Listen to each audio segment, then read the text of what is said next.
This is Arann Harris, the DIY guy, and I'm overwhelmed by my Defensible Space report. I don't know where to start. My house, it needs work, but I have an ally.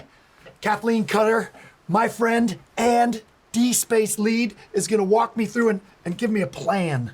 What do I do? All right, we can do this calmly and, Okay. and you can do it right. Calmly. So we're gonna first do what's required Okay. and we're gonna work from the house out. Okay. So I noticed the first thing you have here is you have leaves on your roof and gutters. Okay. You wanna clean those regularly. Okay. And a thing that will help you do this a lot quicker or less often is screens over your gutters. Gutter guards, got Gutter it? guards, Okay, right? And you okay. still have to maintain it, but not as much. All right. So that's the first thing.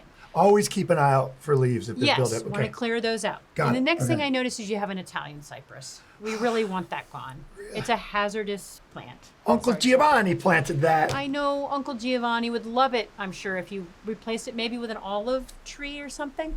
Did like olives. You did like Okay, olives. okay. Okay, so we got that taken care of, or we have a plan to take care of it. Then the next thing I noticed is you have vents. This is a real DIY thing.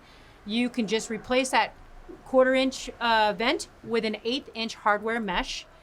And if you're feeling really ambitious, you can use flame resistant and ember resistant vents. You can replace that. That seems doable. It is doable. It is very doable. Okay, okay. And the last thing is a gate that is attached to your home, your exterior gate. It's a wooden gate. Replace that with a metal gate, and that will help keep the fire from transferring from your fence to your home.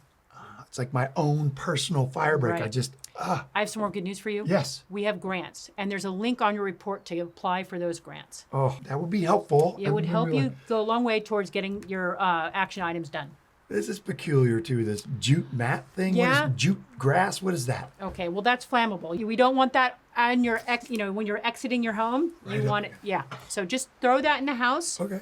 And as well as cushions for your patio furniture. I noticed that you have that there too. So just put that in your house during Oh. red flag warning days. Red flag. Okay. So when you get that red flag, that's when you get to action there. Yep. Maybe your go bag too, but that's another story. Boom! I feel like this is an action plan. I can handle this. I can get this done. I think you can too, Marin. DIY guy, Arann Harris, Kathleen Cutter. Go get it. Look for your grants. Check it out. It's on the report. It's linked right there.